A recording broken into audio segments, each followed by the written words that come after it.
The rain had started before dawn, the kind that didn't fall in drops so much as sheets, steady, cold, and endlessly whistling through the cedar branches. Ethan Cole walked the narrow trail along the swollen creek, boots sinking into the mud as he checked for storm damage. Old habits died hard. Even though he'd left the fire department years ago, that instinct to make sure no one was in trouble still hummed in him like background static. He paused when he heard it. Not the rain, not the wind. Something sharper, colder. The ragged cawing of ravens. They circled above the break in the tree line, black wings slicing the gray sky with anxious purpose. Ravens didn't sound like that unless something was dead or dying. Ethan tugged his hood tighter and moved toward the clearing, reminding himself that out here in the deep fringe of the Olympic rainforest, life and death swapped places every day. People who lived in the quiet edges of Washington knew that. Folks who subscribed to channels like Whispering Hearts knew that too. He made a mental note to tell his viewers later. Storms have a way of uncovering truths nature usually hides. The creek had burst its banks, ripping out roots and dragging half a hillside with it.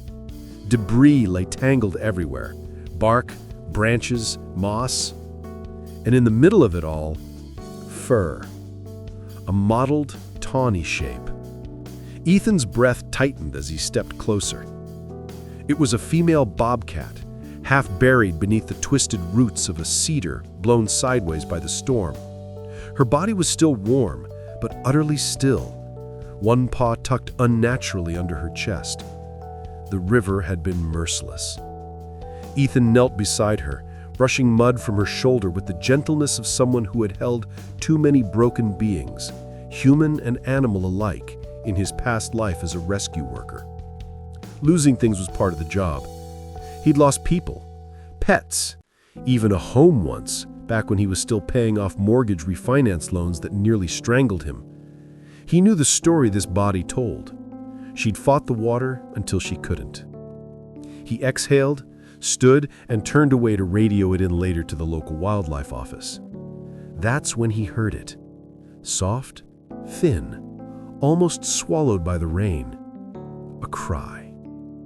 Barely more than a breath, like someone dragging a tiny violin bow across a single, trembling string.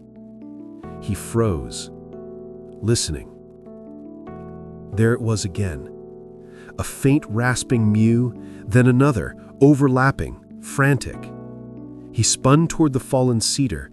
The sound was coming from underneath the uprooted mass, from a dark cavity between the torn roots. He crouched low, shining his flashlight into the narrow hollow. 4 reflections blinked back at him. 4 tiny, wet faces, spotted and trembling, eyes wide and desperate. Bobcat kittens. He swore under his breath, heart thudding into a sprint as the truth hit him. These babies had survived the same flood that killed their mother. They were shivering so hard, their bodies rattled, plastered against each other in a pathetic little knot of fear. One tried to hiss, but only managed to squeak.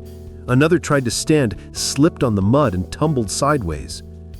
A sudden howl in the distance cut through the rain. Coyote. Too close. Ethan glanced over his shoulder, instincts firing in all directions. Coyotes came fast when they smelled easy prey. And these kittens weren't just easy, they were practically served on a platter. He reached into the hollow, careful and slow, murmuring the way he used to when calming scared survivors in collapsed houses. One kitten lashed out weakly, claws barely sharper than rose thorns. Another pressed farther back, crying. "It's all right," he whispered, though nothing about this was all right. "I've got you." He scooped the first kitten into his jacket, tucking it close to his ribs. The second and third went into the folds of his raincoat. The smallest, barely the size of his palm, he held carefully against his chest, feeling its rapid heartbeat flutter against his fingers. The coyotes howled again, closer now. Ethan stood and ran. Branches whipped his arms, mud sucked at his boots. The rain made everything slick and treacherous, but he didn't slow. The kittens cried softly against him, tiny voices vibrating through his coat. It struck him then how fragile they were, living things depending entirely on someone who had already lost too much, someone who knew exactly what grief could do to a soul. Luna, his Labrador, had paid the price of that grief once. He'd watched her change after losing her puppies, watched her eyes lose their shine. He prayed she wouldn't break again. By the time his cabin came into view, a small wooden home nestled between firs and moss-covered boulders, Ethan's legs were burning, breath sharp in his lungs. Luna stood on the porch, tail lifting in cautious curiosity when she saw him. She didn't know yet what he carried. She didn't know how her life was about to change. Ethan tightened his hold on the trembling bundle of fur against his chest. "Easy, girl," as Luna stepped closer, sniffing the air with sudden laser-focused intensity. "Let's get these little ones warm first."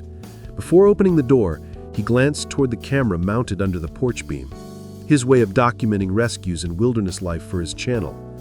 He imagined telling his viewers later, "Storms have a way of testing everything, from the strength of trees to the strength of hearts." If there was ever a day to subscribe to Whispering Hearts, it might just be today. Because what waited inside that cabin wasn't just survival. It was the start of a story no insurance policy, no home repair plan, no personal injury attorney could ever prepare a person for. It was the beginning of a family that nature never intended, but desperately needed. Luna met him at the door, nails clicking on the wooden planks, nose twitching so fast it was almost a blur. The warmth of the cabin hit him first, wood stove ticking quietly, the faint smell of coffee he'd forgotten to drink, damp wool and dog. The kittens felt like handfuls of ice pressed against his chest. One of them had gone disturbingly still on the run back. He could barely feel it breathing. "Back up, girl," he said softly, nudging Luna with his knee as he shouldered the door shut against the rain. She obeyed, but her eyes never left his jacket. She knew. She didn't know what, but she knew there were babies in there. He moved straight to the old dining table, clearing it with one sweep of his arm. Mail, a hardware store flyer, a brochure he'd gotten about life insurance for first responders, all dropped to the floor. Carefully, he unzipped his raincoat, peeling it open like he was unwrapping something fragile and holy.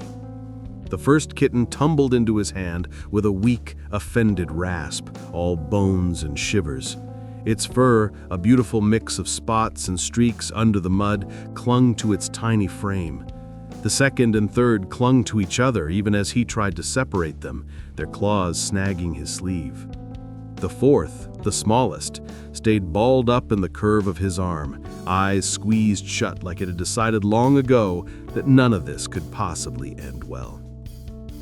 "Easy," he murmured, voice dropping to the tone he used in burning houses and overturned cars. "You're safe. You're all right." Outside, a coyote howled again, closer than he liked. Another answered. The sound slid through the cabin walls like a warning, like the forest reminding him these four weren't his, that out there the rules were simple. The strong ate, the weak didn't. He shut his jaw tighter, shutting the sound out with it. Luna crept closer, step by cautious step, her head lowered.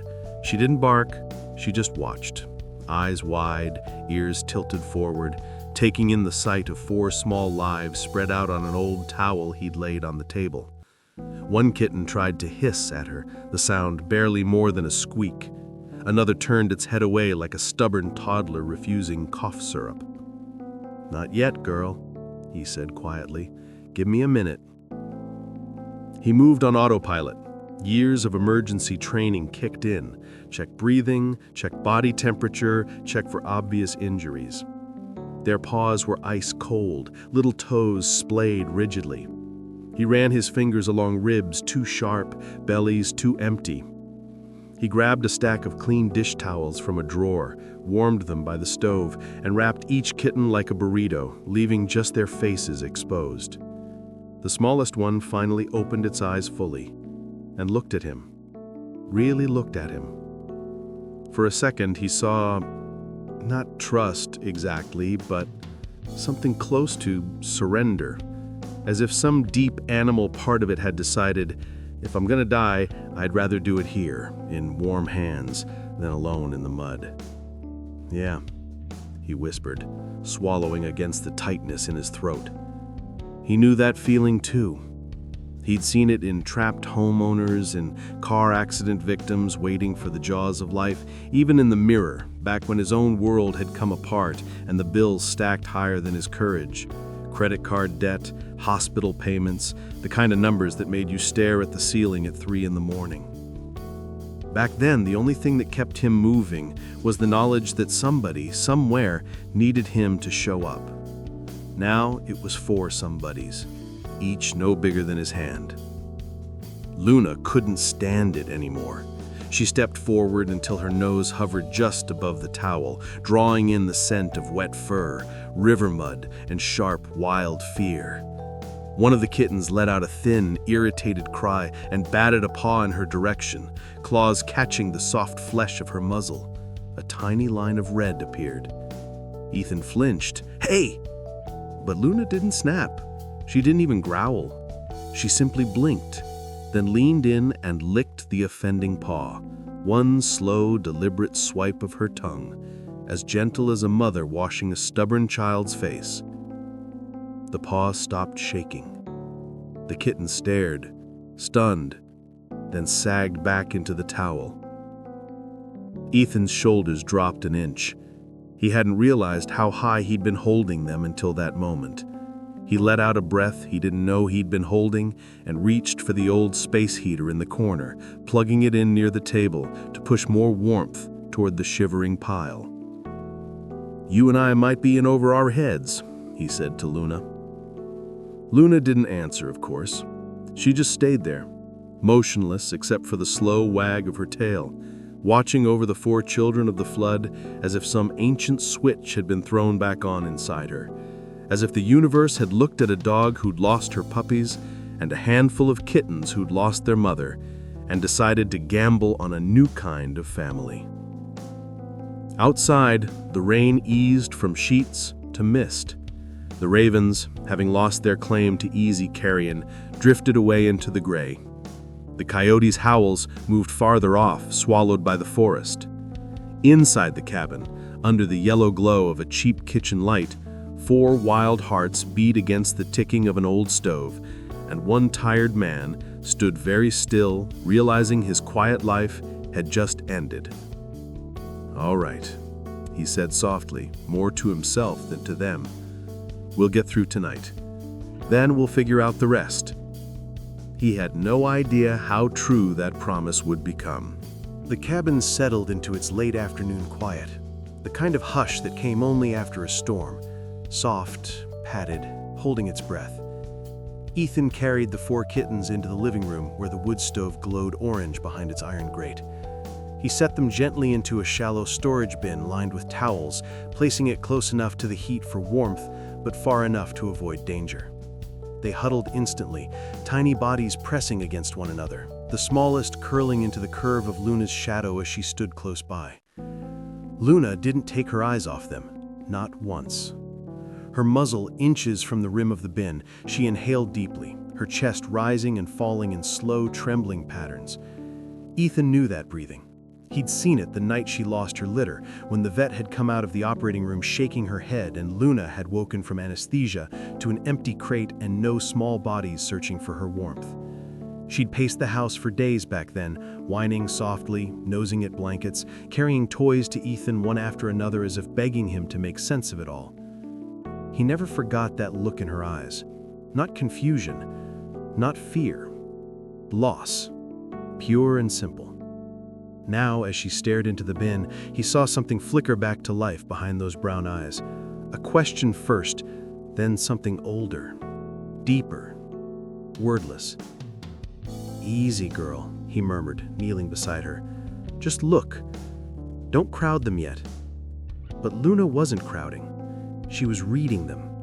Dogs did that. Read rooms, read hearts, read the smallest movements like a language older than speech. One kitten lifted its head weakly and squeaked. Luna shivered all over, ears tilting forward, tail lowering but wagging once. Slowly, almost ceremonially, she lay down beside the bin, front paws stretched toward the heat, chin resting on one paw, her nose close enough to feel their breath. Ethan watched her with a heaviness settling in his chest. "You remember, don't you?" he whispered. The rain outside eased into a fine mist, tapping against the windows like fingertips.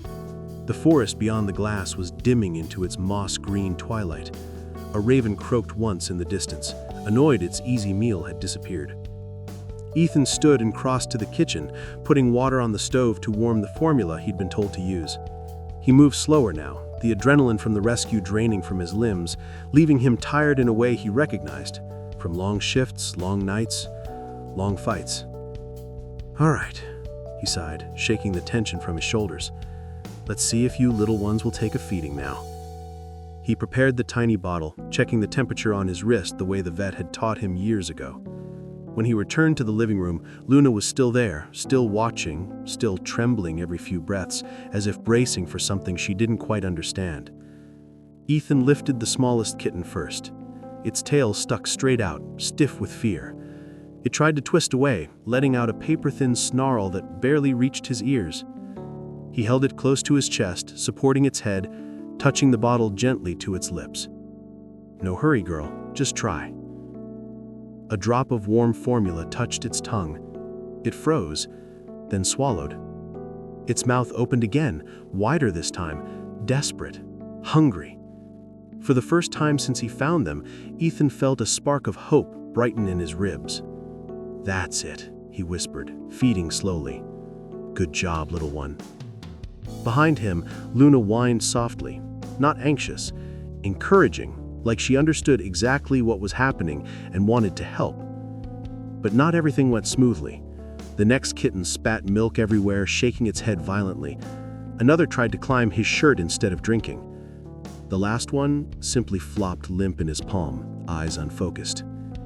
Ethan's hands were steady, but inside he felt that old familiar tightening, the one that came when a life depended on him and he wasn't sure he could meet the moment.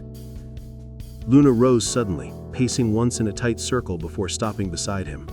She nudged his elbow gently, then leaned her chin on his thigh, eyes locked on the kitten that wouldn't drink. "You think you can do better?" he asked softly. But the question wasn't a joke. Luna's posture wasn't playful. She was alert, intent, as if waiting for permission she wasn't sure she deserved.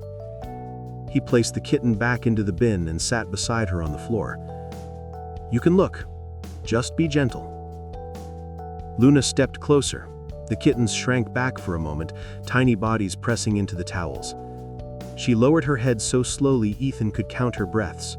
Then she touched her nose to the side of the smallest kitten's head, one soft, deliberate nudge.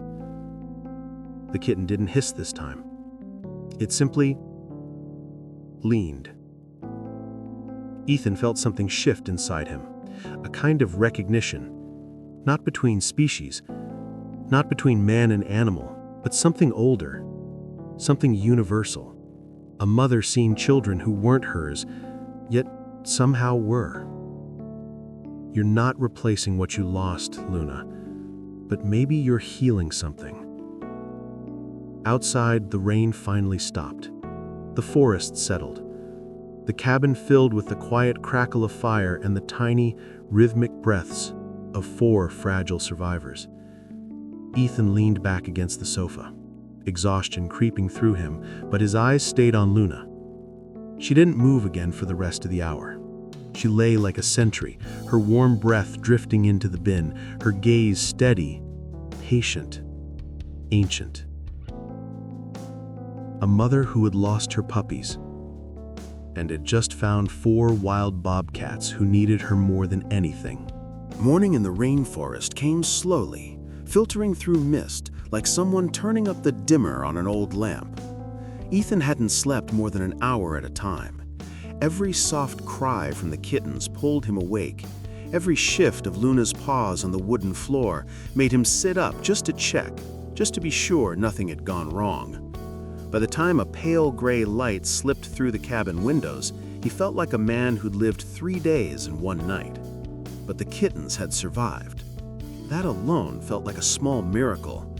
Luna was lying exactly where she'd been hours ago, curled beside the storage bin, chin on her paws, her eyes fixed on the 4 tiny bodies bundled in towels.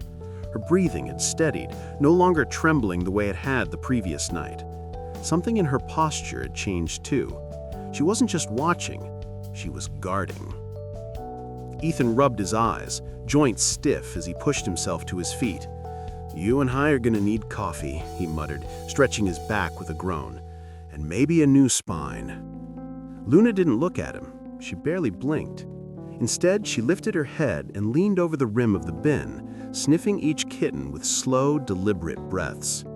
Ethan moved closer, ready, though he didn't know for what. These were wild animals. Luna was domesticated. The line between the two wasn't thin. It was a canyon. And yet, watching her now, he wondered if that canyon meant anything at all. The kittens stirred. One stretched out blindly. Another squeaked, as if offended by the new daylight. The smallest pushed itself upright, wobbling like its legs had forgotten their job overnight. Luna lowered her muzzle very gently toward the smallest one. "Easy," Ethan whispered, "nice and slow." But Luna didn't need reassurance. She moved with the calm of a nurse who'd done this 100 times. She touched her nose to the kitten's forehead. Then, with astonishing carefulness, she gave one long, deliberate lick from the crown of its tiny head to the back of its neck. The kitten froze, then relaxed. Completely. Its body softened, leaning into the warmth of her breath, its tail uncurling like a ribbon. Luna repeated the gesture and then moved to the next kitten and the next. Each reaction was a little different. One squealed, one stiffened, one blinked in dazed surprise, but none pulled away. Ethan's breath caught in his throat. He'd expected curiosity from Luna, maybe even protective instinct. But this was something else entirely. This was the same ritual she had performed with her own puppies, back before the surgery, back before the loss that had taken the spark out of her eyes for months. "You remember how to be a mom," Ethan murmured, voice catching. The kittens seemed to know it too. Within minutes, all 4 crawled toward Luna's warmth, piling against the bin's side closest to her. Their tiny bodies made soft, repetitive sounds, half purr, half sigh, like tiny engines trying to turn over. Luna's tail thumped once against the wood floor, a quiet, almost shy gesture of joy. Ethan crouched beside her, leaning on his knees. "Well," he said softly, "looks like they've decided you're in charge." But Luna wasn't just in charge, she was committed. She nudged the side of the bin with her nose, glancing at Ethan, then back at the kittens, as if asking for permission to get closer. He hesitated. This was the moment where things could go wrong. Mother dogs were gentle with their own litters, but bobcats weren't puppies. They were predators by nature, even if they couldn't stand without wobbling. But he trusted Luna more than he trusted most people he'd known. "All right," he said quietly, "let's see what you want to do." He moved the bin onto the floor near the wood stove, placing it on a folded blanket to make it steadier. Then he stepped back and nodded. Luna stepped into the scene with the solemnity of a soldier entering a sacred place. She placed one paw inside the bin. The kitten squealed, startled, but Luna froze, waiting, ears perked, giving them time. When they settled, she eased the rest of her body into the bin, curling herself carefully around the tiny pile of fur. They crowded toward her instinctively, pressing into her belly, climbing against her legs, fitting themselves into the curve of her chest like they'd been shaped for it. One tried to hiss again, out of habit more than threat. Luna responded by lowering her head and resting her chin across its back. An embrace, a claim, a reassurance. Something deep inside Ethan softened in a way he hadn't let himself feel in a long time. The cabin, usually so quiet, so solitary, felt full, alive. Not like a shelter, not like a temporary fix, but like the beginning of something impossible. He sat back on his heels, watching Luna clean each kitten with those slow, rhythmic strokes. The kitten's fur began to fluff as the mud lifted, their breathing evened out, their eyes drifted half shut. The smallest stretched out along Luna's foreleg, tiny paws kneading her fur with soft, instinctive motions, like it had found the exact place it belonged. Luna's eyes drifted closed too, her body curving protectively around all four. "Well," Ethan whispered, "looks like I'm outnumbered." Outside, the mist lifted from the forest canopy. Sunlight, weak but real, filtered through the windows, lighting the room with a pale gold glow. The day felt like a pause in time, one of those moments the world carved out on its own, as if daring him to believe in second chances. Ethan stood slowly, stretching the stiffness from his back. He walked to the window and looked out at the quiet trees, feeling something he hadn't felt in years. Not just responsibility, not just worry, but something like hope. Behind him, Luna made a soft, contented grunt. The kittens answered with sleepy chirps. A mother who had lost her puppies had found 4 wild bobcats who needed one. And deep in his bones, Ethan understood. Life in this cabin had changed forever. The next 2 days blurred into each other, stitched together by exhaustion, formula bottles, and the soft, constant chorus of tiny cries. Ethan felt as if he'd been pulled into a rhythm older than memory. Wake, feed, clean, warm, repeat. Every 3 hours through day and night. The cabin no longer felt like a place he lived, but a shelter he guarded. His coffee pot stayed on from dawn to dusk, and the stack of used towels on the counter rose into a small mountain. But Luna was tireless. She barely left the kitten's side. She slept in short bursts, waking whenever one of them twitched or whimpered. Ethan would open his eyes from a half-nap on the couch to find her already standing over the bin, ears sharp, tail low, checking each tiny body as carefully as if they'd been born from her own bones. When a kitten rolled into an awkward angle, Luna nudged it upright. When another squeaked, she answered with a soft rumble deep in her chest. Ethan wasn't sure when exactly the shift happened, but by the end of the first night, he realized something profound. Luna wasn't simply watching over them, she was mothering them. He had seen Luna's grief before, how she had wandered through the house after losing her litter, nose pressed against empty blankets, searching corners where no heartbeat waited. Her sadness had settled into the cabin for months, like winter fog. He had tried everything, new toys, new routines, extra walks, but nothing reached that hollow part of her. Until now. He noticed it first when he prepared the second round of midnight feedings. The cabin was dim, lit only by the stove's glow and a single lamp. Ethan lifted one kitten carefully, trying to coax it into drinking. It resisted, turning its head away. Luna watched with growing tension, nudging Ethan's elbow with her nose, as though urging him to let her help.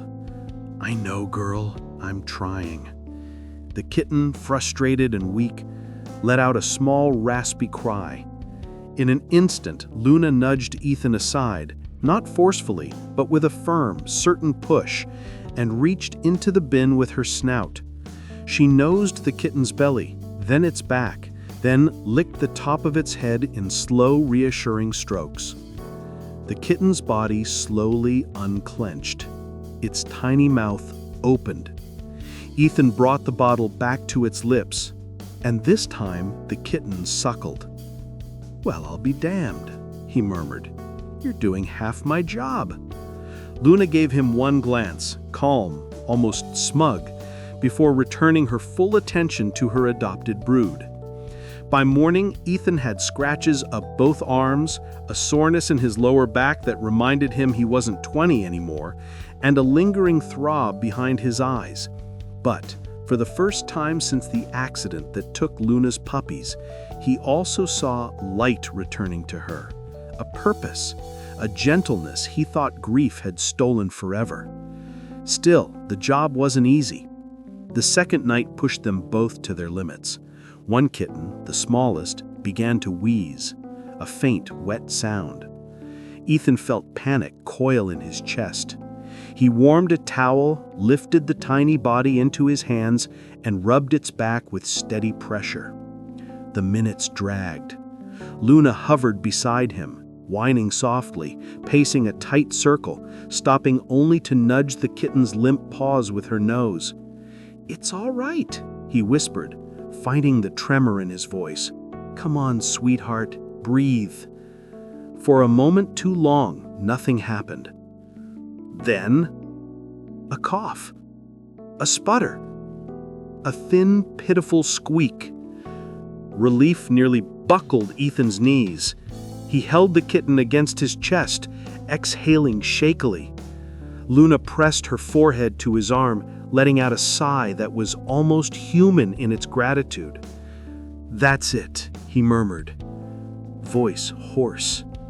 "You're saving them, and I think they're saving you too."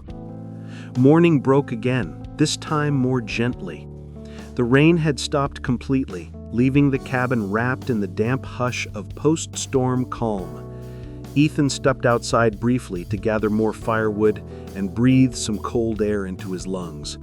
When he returned, he stopped in the doorway. Luna was in the bin. All 4 kittens were pressed firmly into her belly, 2 sprawled across her back leg, 1 stretched across her chest like a tiny spotted scarf. Luna's tongue moved in slow, patient sweeps over each. Their fur was finally clean, truly clean, revealing their natural patterns under the fading traces of mud and river silt.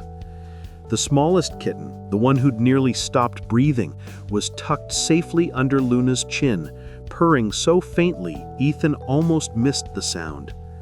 He leaned against the doorframe and let out a long breath. This wasn't temporary anymore. This wasn't even unusual. It was a family. Not the kind nature planned, but the kind nature sometimes allowed when the world was paying attention. Ethan grabbed his coffee mug and sat cross-legged on the floor next to the bin. Luna lifted her head long enough to nudge his knee, then rested it again atop her littlest charge. "Well," he whispered, voice soft with awe, "looks like we're in this together, girl." The kitten slept. Luna watched. And Ethan knew something rare, something fragile and powerful had begun in this cabin, something he wasn't sure the world outside these walls would understand. But for now, it belonged to them alone.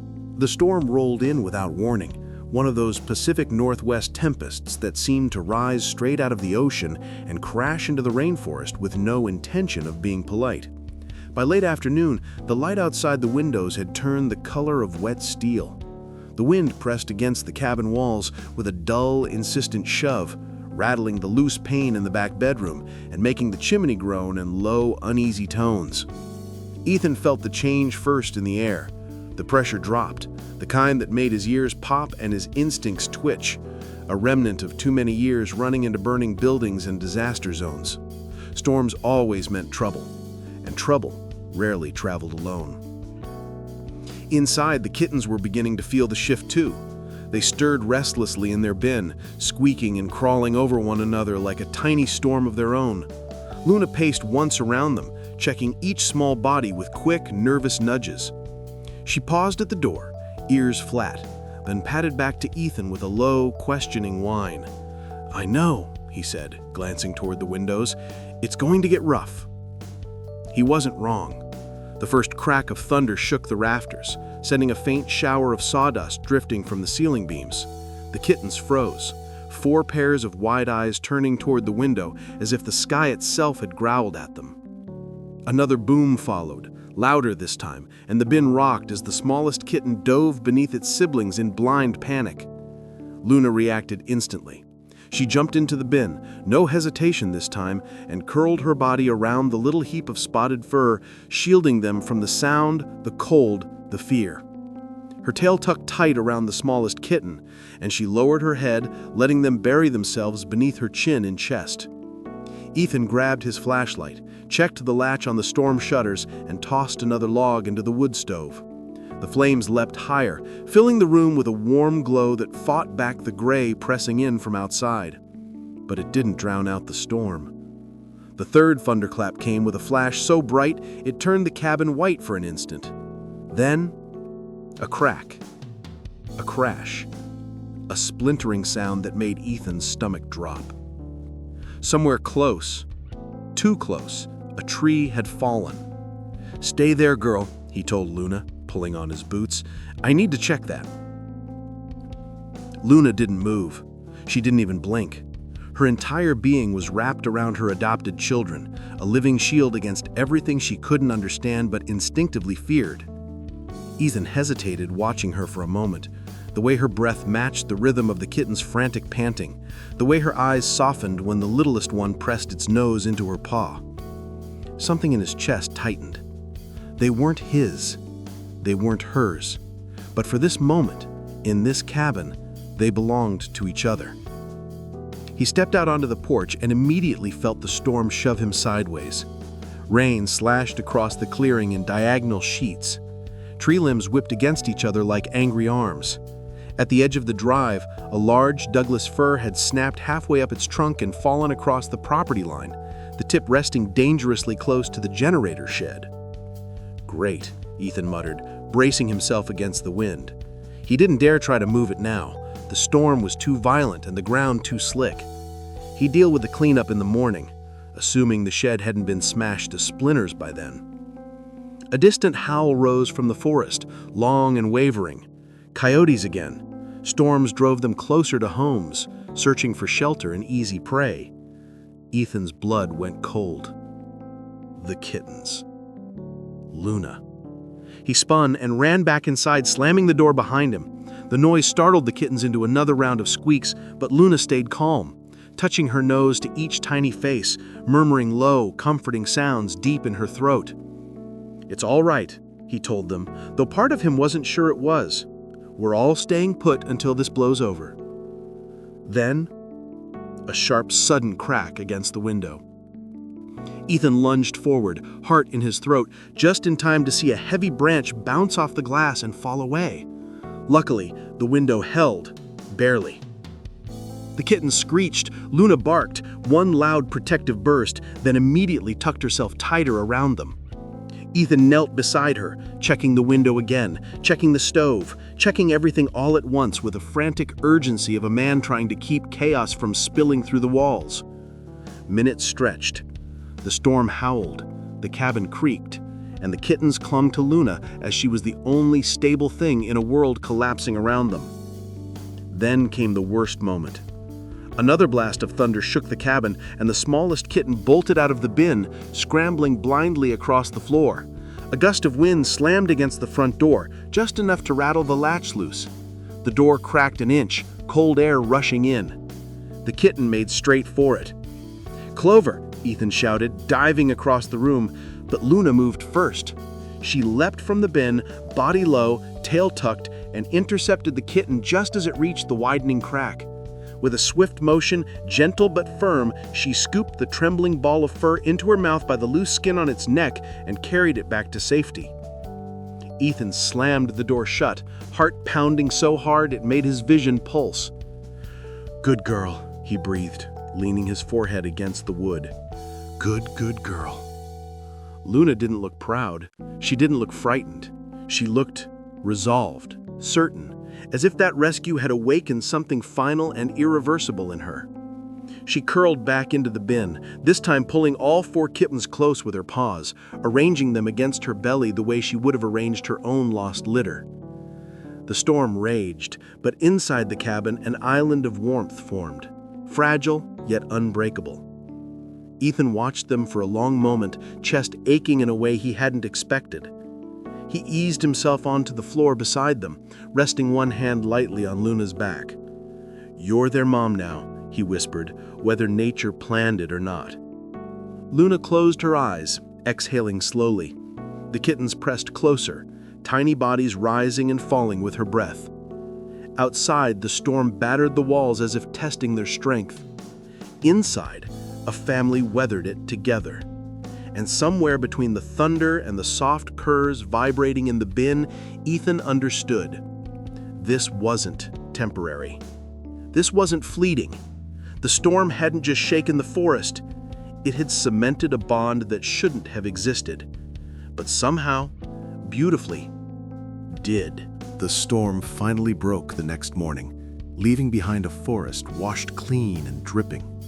Sunlight filtered through the mist like soft gold dust, catching on needles and spider webs. The world outside the cabin looked peaceful. Too peaceful, Ethan thought, because inside, exhaustion still clung to him like a second skin. He felt it in the ache behind his eyes, in the stiffness of his shoulders, in the quiet throb of every muscle that had worked overtime through the night. The kittens, however, woke as if nothing unusual had happened. They tumbled over each other in the bin, squeaking, stretching, wrestling in slow, clumsy motions. Luna watched them with the calm focus of a mother who'd stood through worse storms in her heart than the one that had battered the cabin. She licked each head in turn, checking, cleaning, soothing. Ethan took a long sip of his coffee, standing near the window. "You're doing better than I am," he muttered to Luna. She flicked one ear in acknowledgement, but kept her eyes on the kittens. He stepped outside to inspect the fallen tree.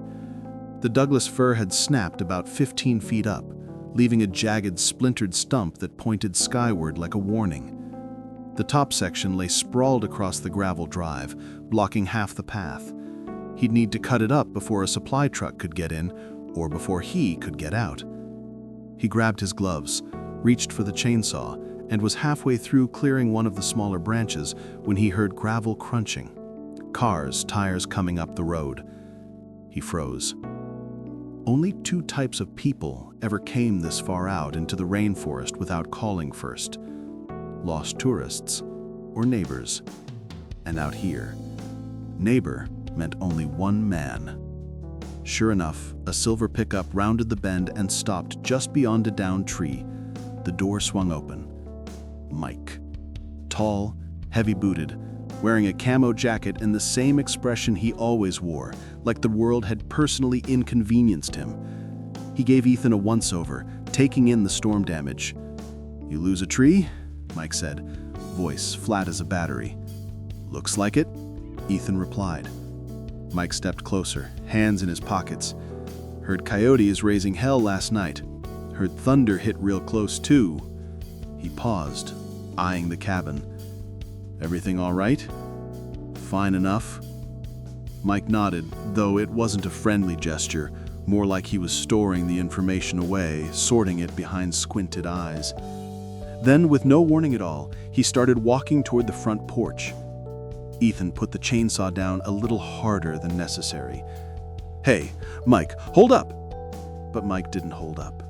He stepped right onto the porch and leaned forward, peering through the front window like he had every right in the world to look inside another man's home. And, because the morning sun angled in just right, because Luna had climbed into the bin and stretched out across the kittens, because Clover was sitting half on her paw, Mike saw them all. All of them. The 4 bobcats and the dog mothering them. He let out a low whistle. "Well, I'll be damned," he said, not impressed, annoyed. "You got wild cats in there." Ethan climbed the steps fast. "They're orphans. I'm taking care of them until—" "You know that's illegal, right?" Mike cut in. Ethan felt the tightness coil in his stomach, the same tightness that always came when someone treated compassion like it was a crime. "Mike, use your head. They were going to die in the flood." "That ain't the point," Mike snapped, leaning even closer to the window. "Bobcats ain't pets. They're predators. You keep them around and sooner or later you're asking for trouble."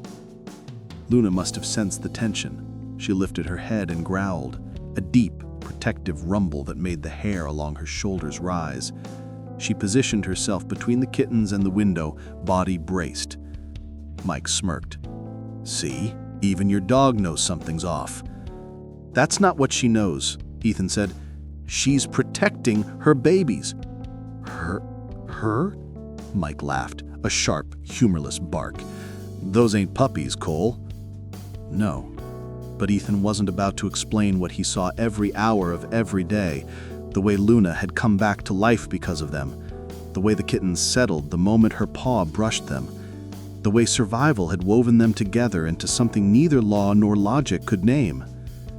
Mike reached into his jacket pocket, pulled out his phone, and snapped a picture through the glass before Ethan could stop him. "What the hell are you doing?" Ethan barked. "Doing my civic duty." He tapped his screen, saving the photo. "Wildlife folks need to see this. You can't be harboring predators next to residential property." "You're half a mile away," Ethan said, disbelief rising. "Doesn't matter," Mike replied, stepping down from the porch. "They get loose, my wife's chickens are done for. Maybe my dog too." Ethan clenched his fists. "They're babies." "And they'll grow," Mike snapped back. "That's what wild animals do."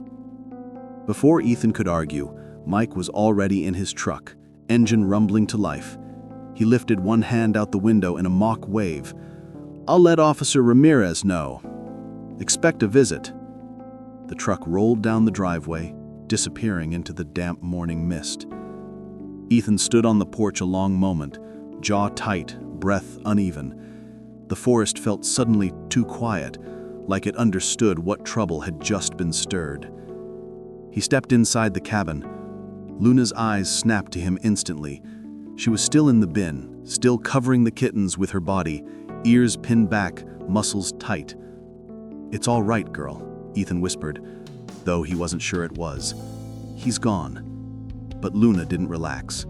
She nudged each kitten with her nose, checking them one by one, as if confirming they were safe after the stranger's presence. Only when all four were settled again did she lower her head. Ethan sank into the chair beside them, rubbing his face with both hands. He had saved these kittens. Luna had adopted them, and now, because someone couldn't mind their own business, because fear was easier than understanding, trouble was coming to their door. He reached down, stroking Luna's back. Her tail thumped weakly. "We're not giving up," he told her softly. "Not on them." Outside, the last drops of storm water fell from the trees. Inside, danger had shifted from weather to people. And both were things Ethan knew how to fight. Ethan spent the rest of the morning cutting away branches from the fallen tree, but his mind wasn't on the work. Every swing of the axe, every buzz of the chainsaw felt like an echo of Mike's words. "Wildlife folks need to see this. Expect a visit. They'll grow."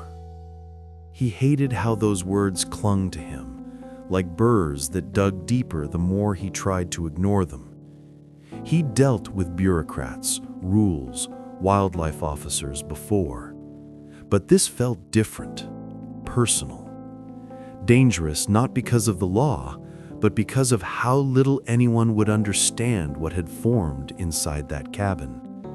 They wouldn't see a miracle, they'd see a problem. By noon, he had the fallen tree cleared enough that he could get his truck through if he needed to. Sweat soaked the back of his shirt despite the crisp air.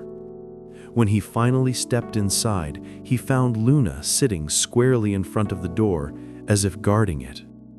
The kittens were sprawled across their blankets, fed, groomed, warm, and blissfully unaware of the complications headed their way. "Good girl," he murmured, bending to scratch behind her ears. "You're watching the door for a reason, aren't you?" Luna didn't move, didn't even blink. She just sat pressed against the wood, breathing slowly, listening. It wasn't fear, it was readiness, the kind a mother carried in her bones. "All right," Ethan sighed, lowering himself to the floor beside her. "Let's make sure no trouble gets to them." He spent the next hour reinforcing every inch of the cabin he could. He triple-checked the windows. He added a second latch to the back door. He stacked chopped wood near the stove to keep the place warm without generating too much noise. Luna followed him room to room, never letting the kittens out of her sight for more than a moment. When he paused to drink water, she nudged his knee, then looked toward the road as if reminding him, someone is coming. And she was right. Around 3 in the afternoon, Luna's ears pricked sharply. She stood, not tense, not panicked, just alert. 10 seconds later, he heard it, the soft crunch of tires rolling slowly over gravel. Not Mike's truck, smaller. Government issued, if he had to guess. His stomach tightened. "Stay here," he whispered. But Luna didn't. She planted herself between the kittens and the door before he even took a step. He cracked the door open. On the porch was a woman in a forest green jacket with a state wildlife badge stitched on the sleeve. Her hair was pulled into a low bun, her expression calm, not hostile, not hurried, but official. "Mr. Cole?" she asked. "That's me." She nodded once. "Officer Ramirez. I received a call today from a neighbor who is concerned about possible wildlife being kept here." Ethan exhaled slowly through his nose. "Come in." She stepped inside, wiping her boots on the mat, scanning the cabin out of habit more than suspicion. Her eyes softened, visibly, when they landed on Luna. The big dog sat tall, one paw resting protectively atop the kitten's blanket pile. Officer Ramirez stopped a few feet away, her entire posture shifting. "My God," she breathed. "Is that—" Ethan nodded.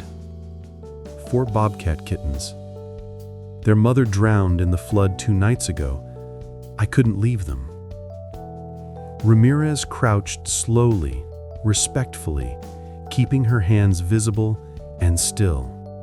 Luna watched, not growling, not panicked, just watchful, her body between the officer and the babies. "Your dog is mothering them," Ramirez whispered. "She took to them right away," Ethan said quietly. "I didn't ask her to, she just knew." Ramirez smiled, gently, not the kind of smile people wore when they'd already made their minds up. "I've been doing this job 12 years, she murmured. "I've never seen anything like this." Ethan felt some of the tension in his shoulders ease. They wouldn't have survived the night without her. Ramirez stayed quiet for a long moment, taking in the scene. The way the smallest kitten slept, draped over Luna's paw. The others pressed into her belly, Luna's eyes flicking between them and the stranger with steady protectiveness. Finally, the officer stood. "Ethan, when someone reports orphaned bobcats, protocol says we collect them immediately. But I'm also trained to judge situational welfare, and what I see here is extraordinary." Ethan's throat tightened. "So what happens now?" "I'll file an observation note, not a removal order." Relief hit Ethan so suddenly, he had to steady himself against the counter. "But," she added gently, "I will need to monitor them. Check in. Make sure they grow safely and that your dog isn't overwhelmed. Though I doubt much could overwhelm her." Luna thumped her tail once in cautious approval. Ramirez smiled. "May I sit?" Ethan nodded, and she took a seat on the floor a few feet from Luna. She didn't reach, didn't force interaction. She simply observed, hands folded loosely in her lap. One kitten, the boldest, lifted its tiny head and peered at her with a sleepy, suspicious squint. Ramirez laughed softly. That one's going to rule the forest someday. It already thinks it rules the house. They shared a quiet moment, not fearful, not official, human. Then, a sudden tap on the window. Ethan's heart jerked, but it wasn't Mike. It was a raven, large, jet black, watching them with cold intelligence. It cawed once, loud and sharp, before fluttering away. Ramirez's expression shifted. They know the kittens are alive. Ravens track opportunities, coyotes too. We've had close calls already. Then you'll need to keep them inside, at least for now. She rose and extended her hand. Ethan shook it. I'll come back in a week. Keep doing what you're doing. And ignore your neighbor. He doesn't understand what's happening here. Ethan exhaled. Thank you. As Ramirez stepped outside, Luna finally relaxed, lowering her head and licking each kitten, as if counting them again, making sure the visit hadn't changed anything. Ethan knelt beside her. She's on our side, he whispered. We're safe. For now. Luna nudged his hand, then curled herself around her babies. Outside, the forest was quiet again. Inside, the danger had passed, for today. But for the first time since the kittens arrived, Ethan felt something real, something solid, something almost dangerous in its own way. Hope. The kittens grew faster than Ethan expected, faster than anyone could have expected. Only a few weeks had passed since the flood, but their eyes were brighter now, their legs steadier, their movements less like helpless babies and more like determined little hunters trying to figure out their world. The cabin, once quiet and still, had transformed into something alive, unpredictable, and filled with tiny, spotted chaos. By the end of each day, Ethan felt like a babysitter who'd been assigned 4 toddlers with claws. But Luna? She adapted like she'd been waiting her whole life for this. It began the first time Ethan threw a tennis ball. He'd done it without thinking, just a casual toss across the living room while Luna stood by the bin, stretching after a nap. The ball bounced twice on the wooden floor, and Luna's ears perked. Her tail wagged. She took 2 steps forward. And then 4 small shapes streaked past her like furry comets. The kittens swarmed the ball as if it were prey. One pounced with both front paws, another batted it sideways.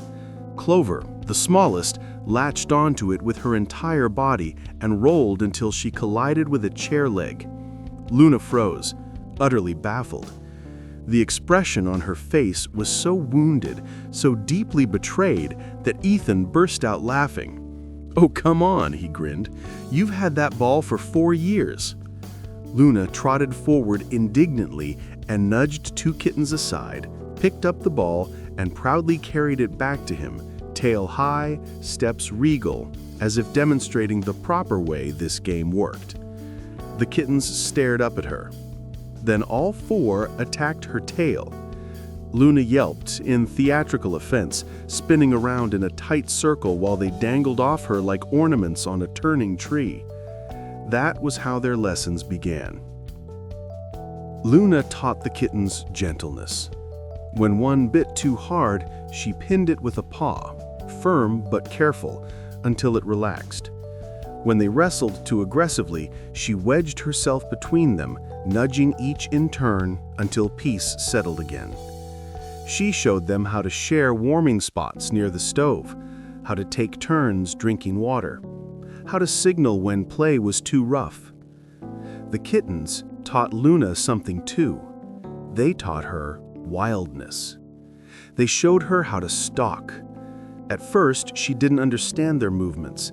The low crouch, the slow inching forward, the frozen stillness right before they pounced. But over time, she began to anticipate it. Ethan would see her pause in the doorway, head tilted, watching them hide behind a chair leg or curl their bodies behind the couch. Sometimes she outsmarted them, spotting their ambush before they could spring. Sometimes she let them win, allowing a kitten to leap onto her tail or shoulder while she toppled onto her side with a dramatic huff. Clover especially loved ambushing Luna. She would creep across the carpet with exaggerated slowness, belly flat, ears twitching. Then she would spring, tiny paws outstretched, squeaking her fierce little war cry. Luna always responded the same way, by rolling onto her back and letting Clover climb onto her chest like a conquering hero. Ethan watched all of this with a swelling in his chest he couldn't explain. There was something sacred about the harmony forming in his cabin, something ancient, something that felt like a secret the world rarely allowed itself to witness. But harmony didn't erase instinct, and instinct didn't stay quiet for long. It began one morning when Ethan was making breakfast. He'd cracked an egg into a pan when a loud, frantic fluttering slammed into the window just above the kitchen sink. Startled, he turned, just in time to see a small thrush crash against the glass, dazed. Before he could react, 3 kittens leapt as one. They hit the window ledge, scrabbling against the wood, chirping with excitement. Their tails whipped from side to side, their hind legs twitched with the urge to spring. Ethan barely caught them before they launched themselves at the glass. Hey, no. Their tiny bodies squirmed with fierce determination, eyes narrowed, claws flexed. They wanted the ball, needed it by the looks of them. That was the first time Ethan truly saw their future written in their movements. They weren't puppies. They weren't house pets. They weren't meant for living rooms or human-made warmth. They were wild creatures, born with instincts older than memory. Luna sensed it too. She trotted to the window, sniffed the glass, then turned and nudged each kitten away. Not harshly, not fearfully, but knowingly. Ethan could almost hear the message in her quiet, guiding movements. Not yet, not here, not in this place. The kittens reluctantly obeyed, though their eyes stayed glued to the window long after the thrush fluttered away. As Ethan exhaled, Luna looked up at him with an expression he'd seen only a few times, when she'd sensed a storm coming or danger outside the cabin, or when she realized her puppies were gone. It was an expression caught between pride and sadness, a mother who understood her children weren't hers to keep. Later that afternoon, when the kittens fell asleep in a warm pile, Luna lay with her head resting over them, almost as if she was trying to memorize the weight of their bodies, the soft rise and fall of their breath. Ethan kneeled beside her. "You feel it, don't you?" he whispered. "They're growing." Luna blinked slowly. "They're learning what they are, and one day they'll have to be out there, not here." A low whine hummed in Luna's throat. She nudged one kitten closer to her chest and wrapped her paw around it protectively. Ethan rubbed her back. "I know, girl. I know." He didn't want to think about it either. But the kittens' instincts were waking. The forest was calling them. And soon, too soon, choices would have to be made. For now, though, the cabin was full of warmth, soft breaths, and the sound of a dog's steady heartbeat lulling wild things into sleep. A family forged by loss, held together by love, and destined someday to break apart. The phone call came on a Tuesday, just after sunrise, while the forest was still holding its breath between night and day. Ethan was standing at the sink, rinsing out tiny food bowls when his cell buzzed on the counter. The display showed the number for Cascade Wildlife. His stomach tightened before he even picked it up. "Cole," he answered, trying his hands on his jeans. "Ethan, it's Ramirez," came the familiar voice. "I've been updating the team about your unusual family. We've reached a point where we need to talk about the next step." He glanced toward the living room. Luna was stretched on the rug, 3 kittens sprawled across her side, Clover tucked under her chin. They were half the size of Luna now, long-legged, spotted coats thickening, eyes sharper every day. "What kind of next step?" he asked, though part of him already knew. "There's space opening in our pre-release enclosure," Ramirez said gently. 3 acres of semi-wild forest, live prey, minimal human contact. It's what they're going to need if we're ever going to give them a real shot at freedom." He swallowed. "And Luna?" Silence hummed for a heartbeat on the line. "The dog can't come," Ramirez said. "You know that." He did. Of course he did. But knowing didn't make it hurt less. They worked out the details in a blur. Health checks, transport, dates. When he hung up, Ethan stood for a long time staring at his own reflection in the dark window over the sink. Behind him, in the glass, he could see Luna's head lift, as if she'd understood every word. Over the next days, he tried to prepare her in the only way he knew how. Longer walks without the kittens, shorter play sessions together, letting the Bobcats roam the living room while Luna waited by his side instead of in the middle of the chaos. She tolerated it, but she never liked it. Each time they came back from a walk, she rushed straight to her charges, counting them with her nose, licking each ear, each paw, until she was satisfied they were truly there. He named them, finally saying out loud what he'd been calling them in his head. Ranger, the bold one who always led, Dusty, the quiet watcher who thought before he moved, Flint, the troublemaker climbing every surface in sight, Clover, the tiny shadow who never strayed far from Luna's side. Saying their names made them more real. It also made everything that was coming feel sharper, more final. The morning the crates arrived, the air felt strangely light, as if the forest itself were trying to pretend nothing important was happening. A white transport van rolled slowly up the drive, tires crunching over gravel. 2 staff members stepped out, both in Cascade jackets, their faces kind but businesslike. Behind them, stacked neatly in the back of the van, were 4 large transport crates. Metal doors, ventilation holes, solid sides. They looked to Ethan like small, clean prison cells. Luna stood in the doorway, body rigid, eyes locked on the strangers. Her hackles didn't rise, but her tail hung low and every line of her body said no. "Morning, Mr. Cole," one of the women said softly. "I'm Dana. This is Chris. We're here to take them to their new place." Ethan nodded, words thick in his throat. "They're inside." They stepped in slowly, respectfully, moving with the quiet gravity of people who had done this before and never gotten entirely used to it. When they saw Luna and the kittens together, they stopped, just like Ramirez had the first time, eyes widening, faces softening. "Wow," Chris whispered. "She really is their mom."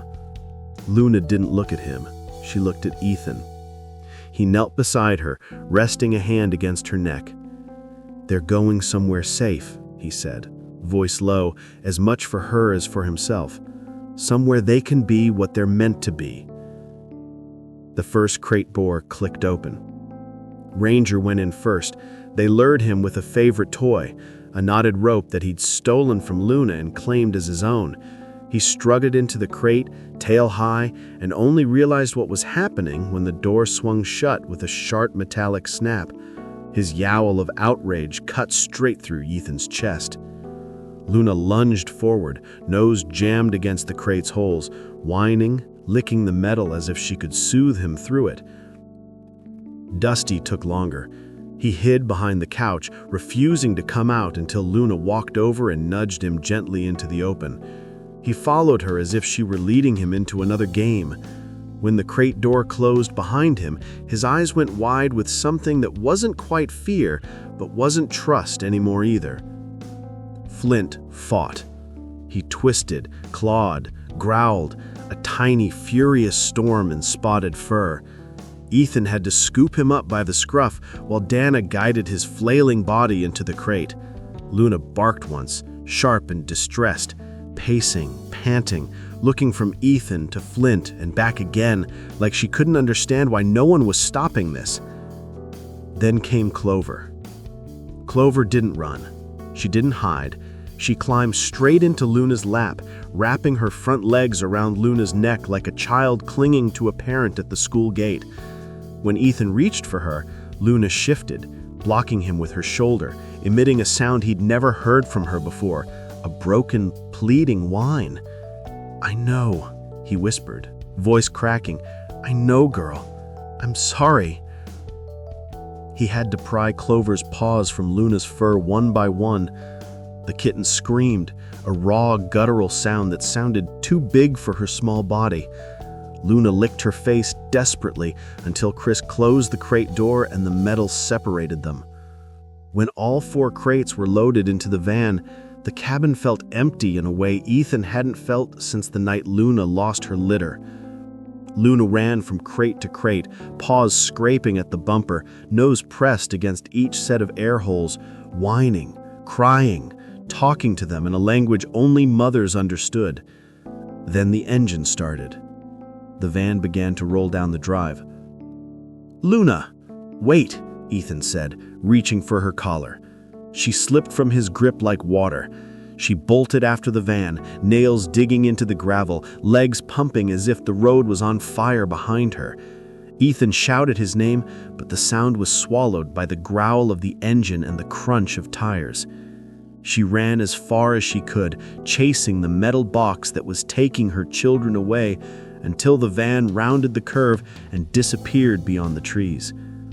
Only then did her legs give out. She stumbled to a halt near the edge of the main road and collapsed onto her side, chest heaving, eyes fixed on the empty stretch of asphalt where her babies had vanished. Ethan caught up moments later, breath burning in his lungs.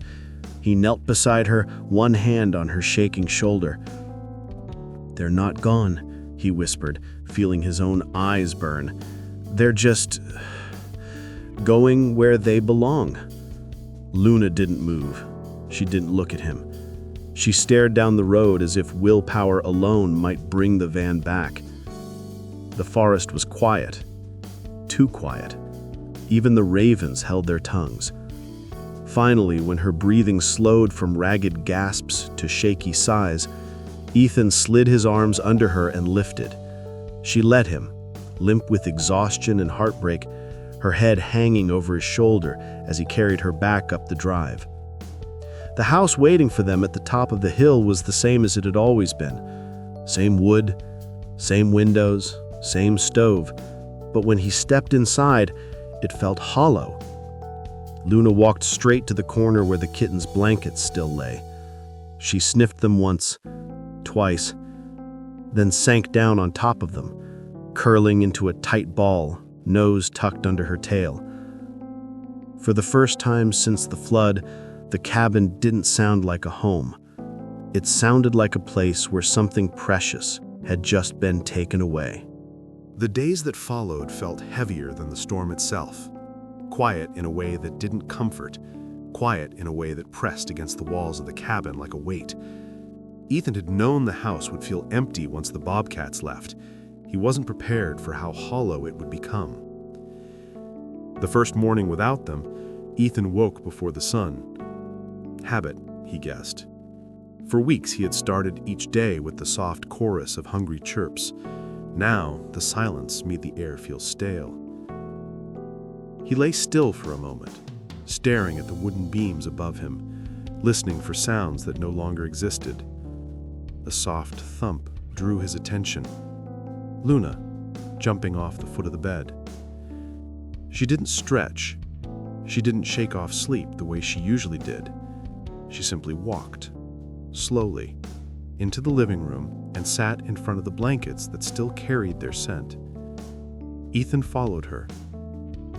Clover's tiny blue blanket, Ranger's frayed scrap of rope, Dusty's favorite corner of the rug. Flint's scratched-up shoe sole he had never returned because the kitten had loved it too much. Luna lowered herself onto the pile and placed her head directly on Clover's blanket. She didn't move for hours. Ethan tried everything to distract her: food, walks, toys. She would follow him mechanically, tail down, eyes always drifting back toward the door, as if she expected the sound of tiny paws at any moment. 3 days passed like that. On the 4th day, she stopped eating. Ethan sat beside her on the floor, stroking her head with slow, steady motions. "Girl, you can't do this to yourself. They're safe. They're growing. You gave them what they needed." Luna didn't look at him. She nudged the blanket pile once, then curled tighter around it, making herself smaller, as if she could fold herself back into the moment before they were taken. By evening, her breathing was shallow. Not sick, not dying, grieving. The kind of grief that didn't whine or bark or pace. It simply lay down. Ethan knelt in front of her, both hands cupping her cheeks. "Listen to me," he whispered, his voice rough. "You did your job. You saved them. You kept them alive when nothing else could." Luna blinked slowly, as if the effort of lifting her eyelids was too heavy. Ethan closed his eyes, fighting frustration and helplessness. He'd seen people break under grief. He knew the signs, knew better not to push too hard or too fast. But this wasn't a person. Luna couldn't be reasoned with. She couldn't be told to move on. Her world had been those kittens, her purpose, her heartbeat, her healing. And now, nothing made sense to her. As if sensing his thoughts, she placed her paw gently on his knee and looked up, an expression so raw and searching that it punched a hole straight through his chest. "You miss them," he whispered. "I know. I miss them too." Another day passed. And another. By the end of the week, Luna was eating only if Ethan hand-fed her. She walked only when he coaxed her outside. Each night she returned to the blanket pile, resting her head in the same place Clover had loved to curl. The cabin, once filled with tiny paws and soft purrs, now felt like a house built for ghosts. Ethan tried to keep busy. He stacked firewood, repaired the back fence, mended a loose shingle. But every task left him more aware of the spaces the kittens had once filled. The corner Flint had used as a climbing wall. The lamp Dusty had knocked over. The windowsill Ranger had stared through like he was strategizing his future kingdom. He caught himself turning too quickly, expecting movement that wasn't there. He caught Luna doing the same. On the 10th day, a soft knock came at the door. Gentle, respectful.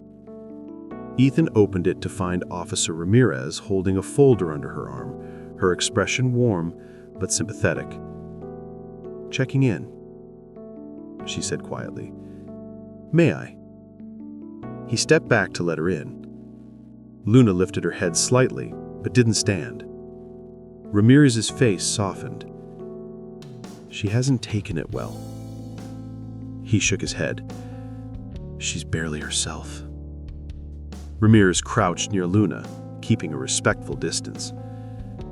Transitions go both ways, even in the animal world. Mothering rewires them. Losing rewires them too. Ethan leaned against the counter.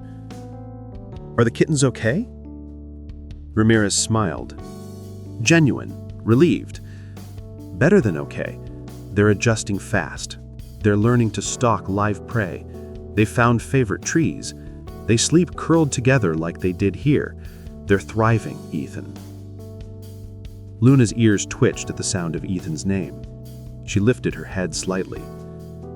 Ramirez noticed. "Want to see them?"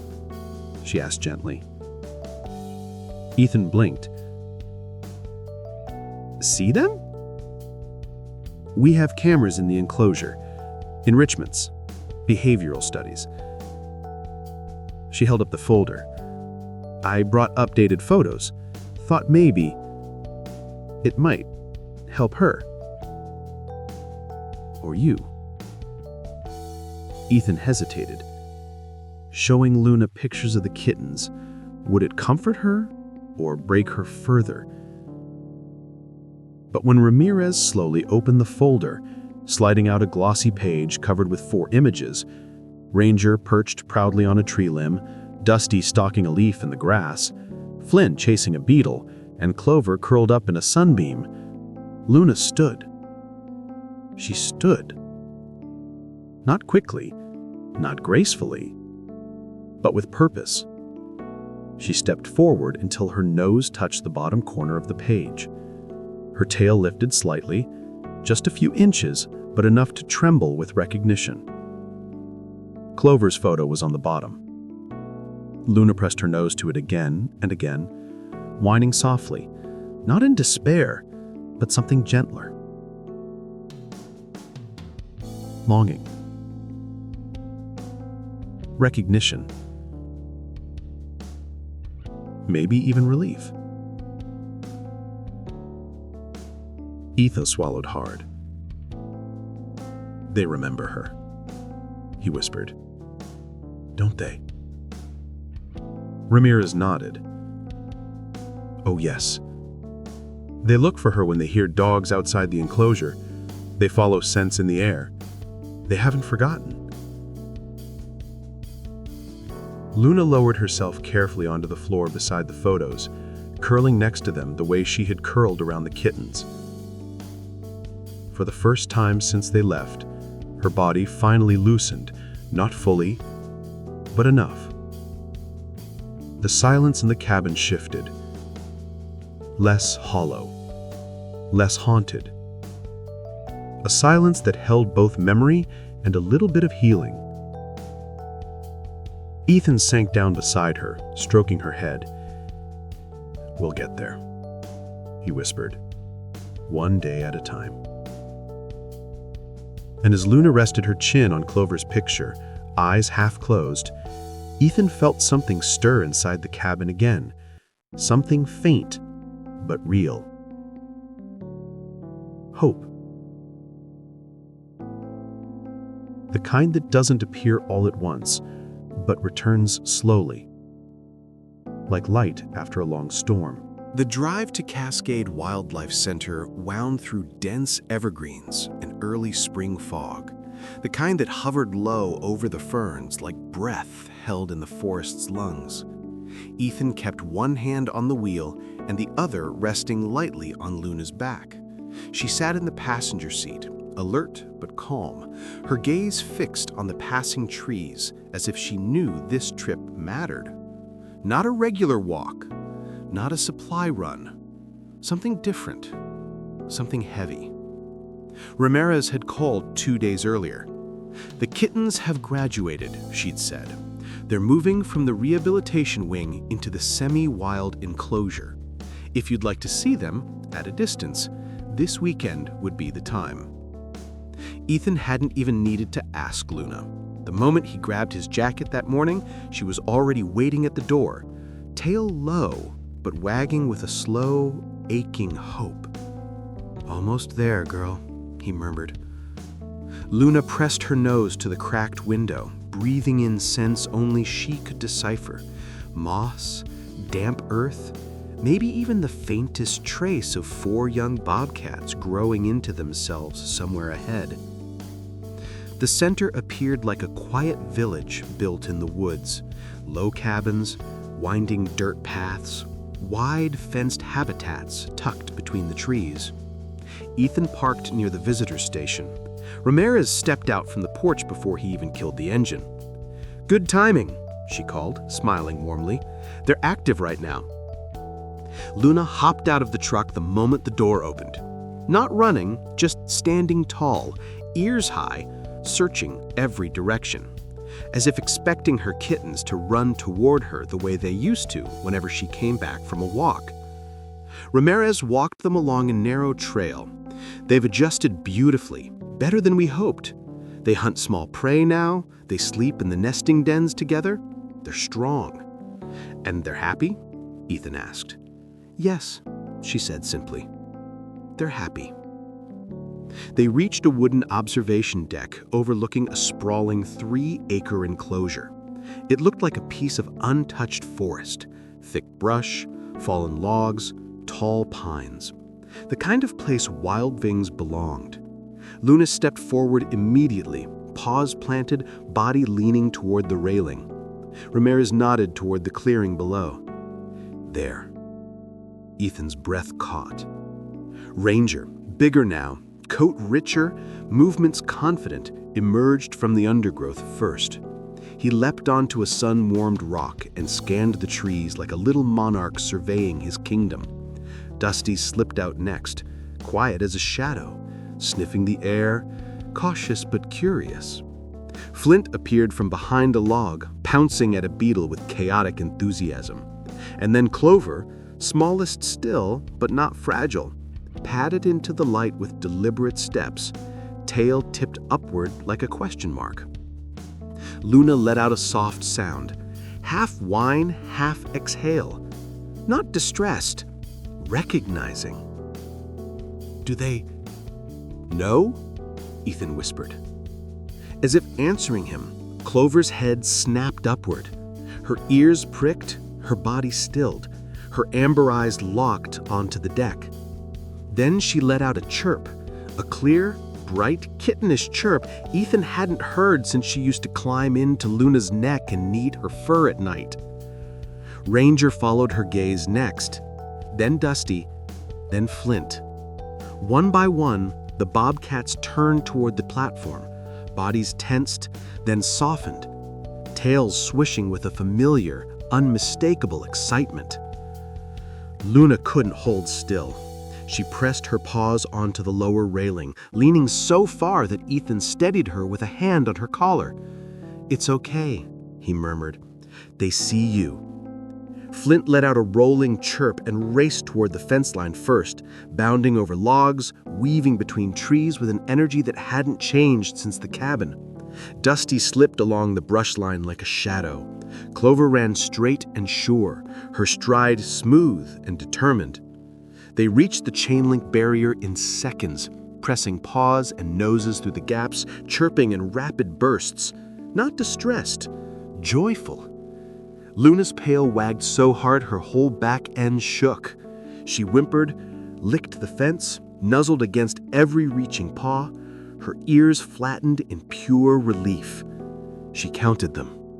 1, 2, 3, 4. Her babies. Several staff members gathered behind Ramirez, murmuring things like, "I've never seen anything like this," and "Animals don't usually remember this way," and "This is remarkable." But Ethan barely heard them, because Luna wasn't just greeting them. She was mothering them, through a fence, through weeks of separation, through instincts that should have divided species forever. Clover pressed both paws against Luna's muzzle, purring so loudly it vibrated through the metal links. Ranger headbutted the fence, rubbing his cheek against Luna's nose. Dusty leaned his entire body into the metal as if it were her fur. And Flint tried to squeeze his head through the holes, twisting sideways with zero sense of his own size. Ethan laughed through tears he didn't realize had fallen. "They remember," he whispered. Ramirez wiped her eyes discreetly. "Love imprints," she said softly. "They don't forget the beings who kept them alive." Luna lay down at the fence then, stretching her neck so the kittens could reach her through the gaps. She licked each paw they offered. She touched noses with Ranger. She let Dusty ramble against her cheek. She rested her forehead against Clover's tiny reaching toes. For 20 full minutes, the world outside the enclosure stopped. No wind, no bird calls, no time. Just a mother and her wild-hearted children, reunited in the only way life allowed. When the staff finally called feeding time, the kittens hesitated. They looked back at Luna again and again before turning away, slipping back into the forest like smoke. Luna stayed at the fence long after the last tail disappeared. Ethan knelt beside her, hand on her back. "They're okay," he whispered. "They're really okay." Luna's breathing steadied. Her tail wagged one last slow time. She stood, and for the first time since they were taken from the cabin, she walked beside Ethan with her head held high, not grieving, but settled, softened, reassured, healing. They drove home in warm silence. The cabin wasn't empty when they returned. It simply belonged to a different chapter now. A chapter where Luna could rest. A chapter where the forest watched over her grown children. A chapter of peace before the true goodbye still waiting ahead. Spring settled fully onto the mountain valley, warming the ground and filling the forest with that deep, patient hum that always came before summer. Ethan noticed how Luna's steps grew lighter as the days passed. She still checked the old blanket pile every evening, but now it seemed more ritual than longing, like a mother keeping a quiet vigil for children she knew were safe. The cabin felt less like a place haunted by absence and more like a home slowly reopening its windows. One cool morning, as streaks of pink climbed the sky, Ethan received another call from Cascade Wildlife Center. It was Rachel this time, her voice bright with something between excitement and reverence. "They're ready," she said. Ethan went quiet. He didn't need to ask what she meant. "The Bobcats?" he finally asked. "They've completed every benchmark, hunting independently, avoiding humans, establishing territories within the enclosure." Rachel paused. "They're strong, confident, fully capable. We'll be releasing them into protected wilderness in less than 2 weeks." 2 weeks. The words settled into Ethan's chest like a warm stone. Heavy, but right. Always right. "What about visitors?" he asked softly. "I can't promise anything except distance. They're truly wild now. We can let you and Luna come on their last evaluation day, but they'll be in the large tracking pasture. You'll see them as they are, choosing their world." Ethan placed a hand on Luna's head. She looked up at him, reading something in his expression the way only she could. "We'll be there," he said. The drive to the center felt different this time. Not anxious, not hopeful, just steady, accepting. Luna sat tall in the passenger seat, ears forward, posture alert but calm. She wasn't searching windows or whining softly the way she had the first week after the kittens left. She seemed to understand this trip wasn't about reclaiming anything. It was about witnessing something. A closing of one chapter and the beginning of another. Rachel met them at a gate deep within the property, far beyond the public areas. The land here stretched wide and open, rimmed with thick forest. It was a place built for animals preparing to disappear back into the wilderness. "Just follow me," she said, unlocking a smaller observation gate. They're most active around this time. Luna walked beside Ethan without pulling or straining, yet her stride grew quicker as new scents drifted from the trees, rich, wild, familiar. They reached a raised overlook, a simple wooden structure letting them see across the pasture. Morning light filtered through the pines as mist curled along the ground. "There," Rachel pointed. Ethan saw movement, fluid shapes gliding through grass and shadow. Ranger appeared first, larger now, his muscles defined, his tail flicking with the confidence of a cat who knew exactly who he was. He moved with an effortless grace that made him seem carved from the land itself. Dusty followed, hugging the tree line, ever the quiet observer. Flint bound out next, chasing a bird's shadow with the same enthusiasm he once chased loose twigs in Ethan's living room. And Clover, small but fierce, leapt onto a fallen log and watched her brothers with bright, sharp eyes. She wasn't the tiniest now. She was simply herself, steady, precise, bold in her own quiet way. Luna stood, tail lifting, not shaking with desperation this time. Instead, she let out a soft, breathy whine, a greeting, not a plea, something between pride and memory. The bobcats paused, heads lifted, ears twitched, bodies stilled. And then Clover chirped, a clean, clear note that sliced through the cool morning air. This time, Ranger didn't run toward the fence like before. He didn't abandon his ground or break into frantic movement. He simply gazed up at Luna, long, steady, sure, then blinked slowly, deeply. Recognition. Not dependence, not need. Something different, something older.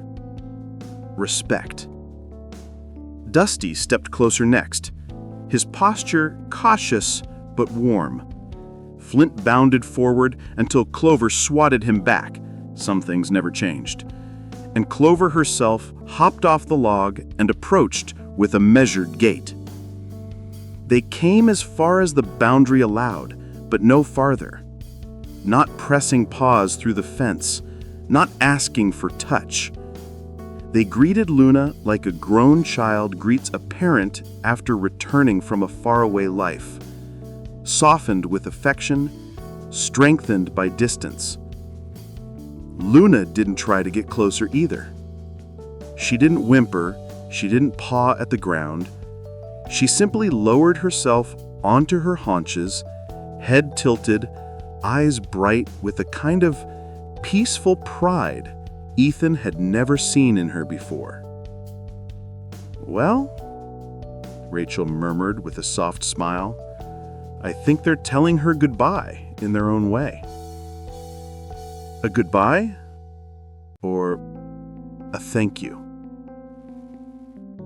Maybe both. The bobcats lingered a minute longer, flicking tails, twitching whiskers, offering slow blinks toward the overlook. Then Ranger turned first, slipping back into the tall grass. Dusty followed, shoulders rolling like water.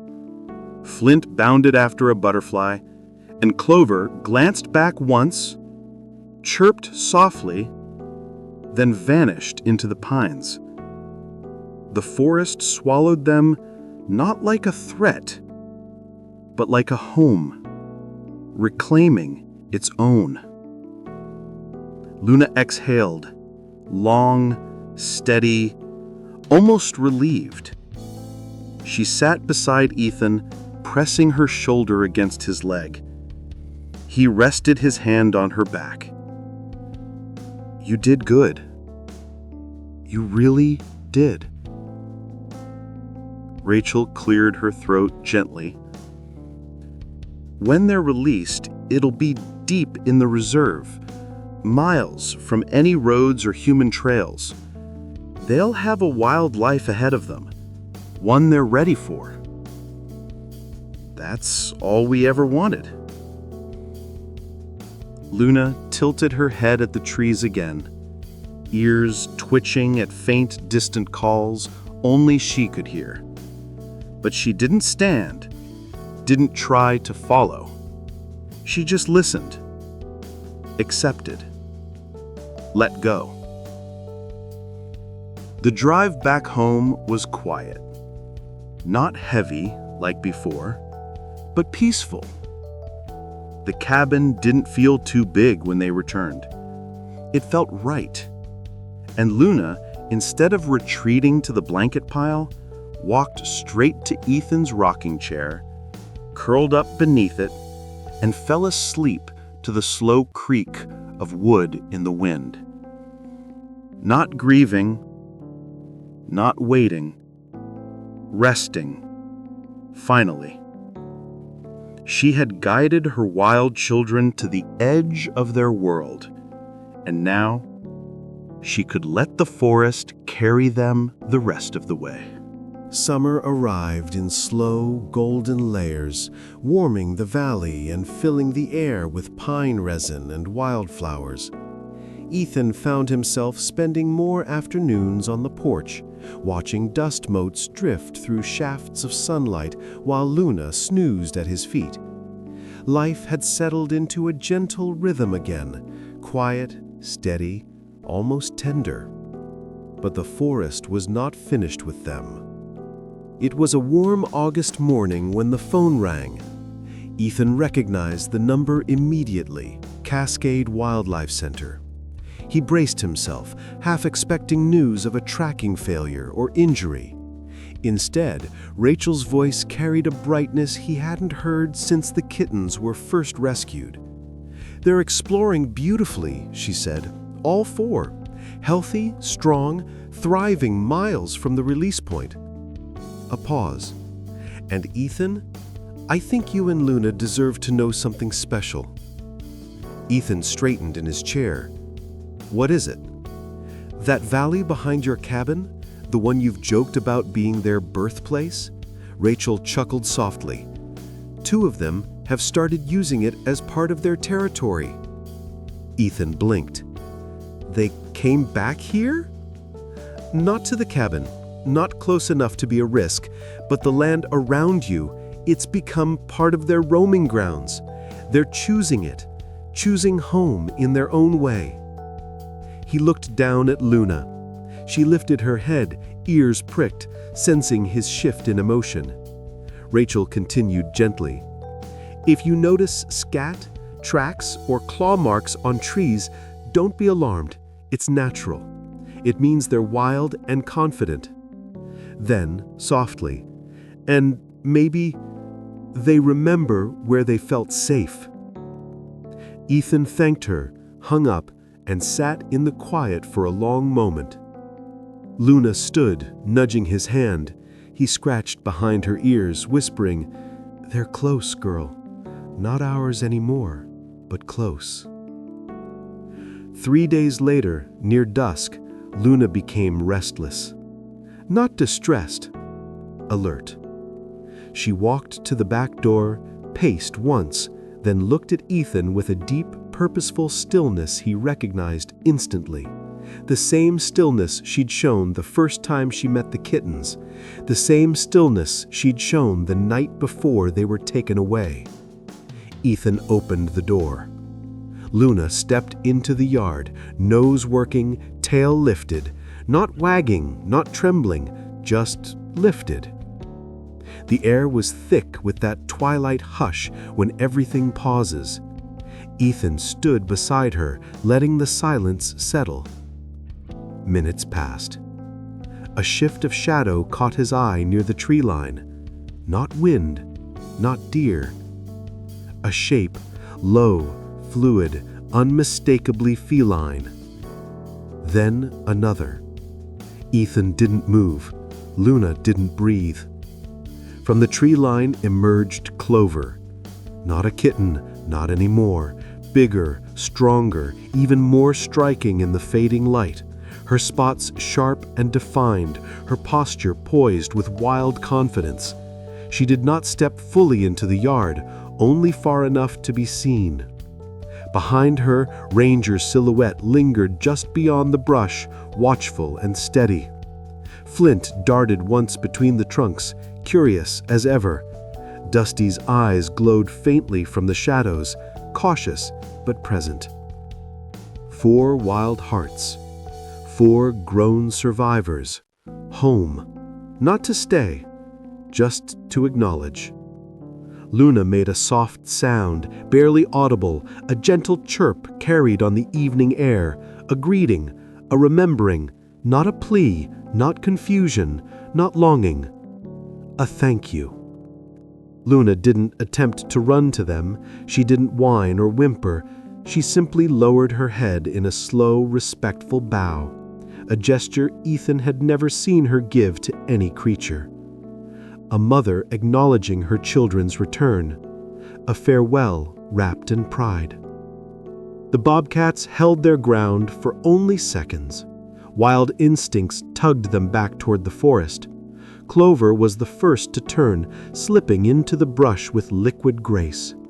Ranger followed, then Flint bounding happily, then Dusty gliding like smoke.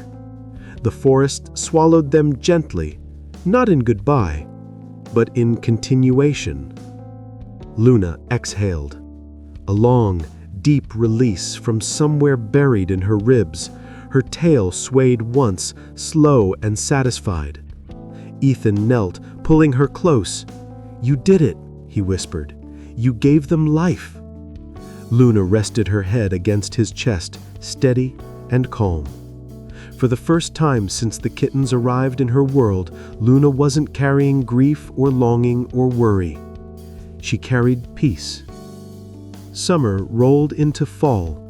Ethan found new routines, and Luna regained a playful spark she hadn't shown in months. Sometimes in the crisp mornings, faint tracks would appear near the far edge of the property. Fresh, precise, feline.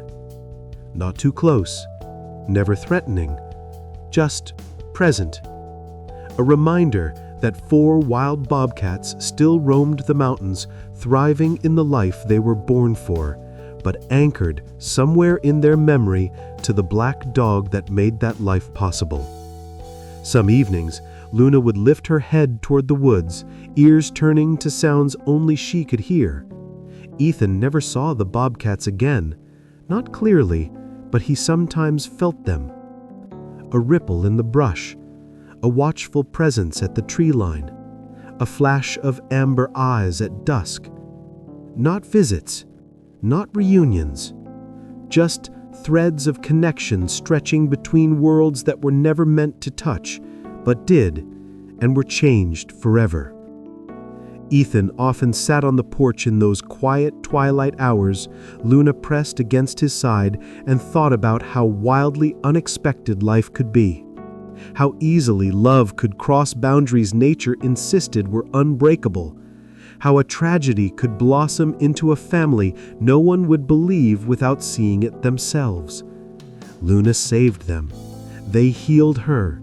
Together, they created something impossible and impossibly beautiful.